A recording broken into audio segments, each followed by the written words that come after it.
ఏ ఊళ్ళో అయినా పొలాలకి నీళ్ళు నెట్టాలంటే రైతులు ఆకాశం అంగ చూస్తారండి. మా ఊర్లో మాత్రం మన బాబు నా పొలానికి నీరు ఎప్పుడు పెడతారా? ఇల్లు నెడతానని చెప్పాను కదా. అదేంట్రా సిటీ బాబు, నా పొలం సగం తడిపేసి వెళ్ళిపోయావు. సగం డబ్బులు ఇస్తే సగమే దొరుకుతుంది మరి. బాబు చూసుకెళ్ళరా. ఏంట్రా ప్రతి ఒడు అరుస్తాడు తొక్కలాగా? మామూలుగా మాట్లాడలేరా?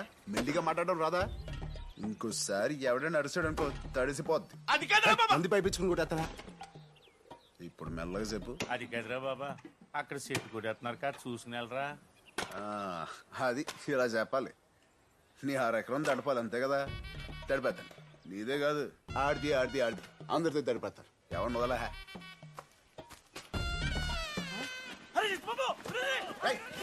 మళ్ళీ అరుస్తారు. నేను కాస్త ఎవడరా మీకు దిక్కు? పైనుంచే గంగమతాలు వచ్చి తడిపేస్తా అనుకున్నారా?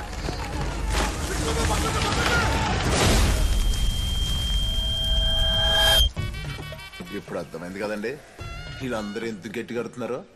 ఎందుకంటే గట్టిగా మాడితే కానీ మనకి వినపడదండి. ఇదండి మన ఇంజిన్ ప్రాబ్లం. అందుకే అండి ఊర్లో అందరు మనల్ని ఇంజనీరు కాదు కాదు సౌండ్ ఇంజనీర్ అంటారు.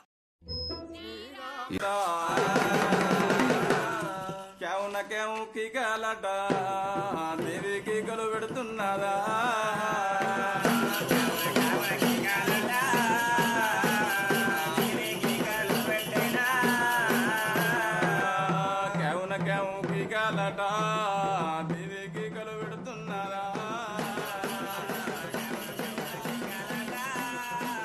ప్రెసిడెంట్ గారు, మీ డబ్బు ఇందులో ఎంత ఉందో కూడా మనకు తెలియదండి. ఆయన లెక్క తేడా రాదులేండి. మీ బాకెట్లోనే అక్కడే పాతేసానండి. ఆయన ఈ డబ్బు తీసుకుంటే వార్డు నెంబర్లో నామినేషన్ వెనక్కి తీసేసుకుంటారు, మా అన్నయ్య ఆగిపోతాడు అనుకున్నానండి. ఆయన ఆడేంటండి బాబు, కత్తిలో పెట్టేసుకుని చచ్చిపోతాను అన్నాడండి. అది చూసి నేను చచ్చిపోయానండి బాబు. అమ్మో, ఈ డబ్బు నాకు వద్దండి. ఆయన మా అన్నగారిని చూస్తూ ఉంటే చాలా గర్వంగా ఉందండి. ఆ ఊరి కోసం ఎంత చేస్తున్నాడండి. అలాంటి ఊరి కోసం నేను ఇంక ఎంత చేయాలండి? చేస్తానండి,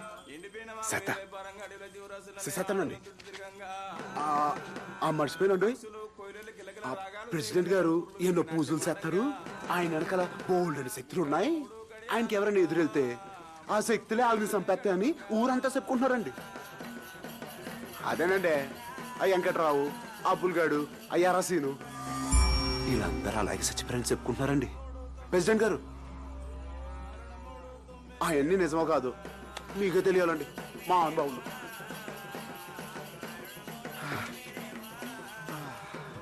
ఒకవేళ అదే నిజమైతే మీ శక్తులకు ఒక మాట చెప్పండి.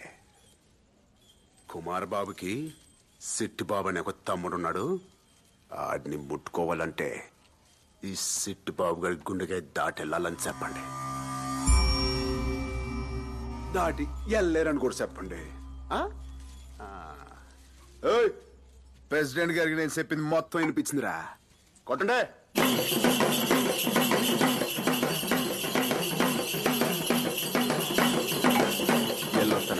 చిట్టుబాబు ఎలా చోటు కడిగాడు?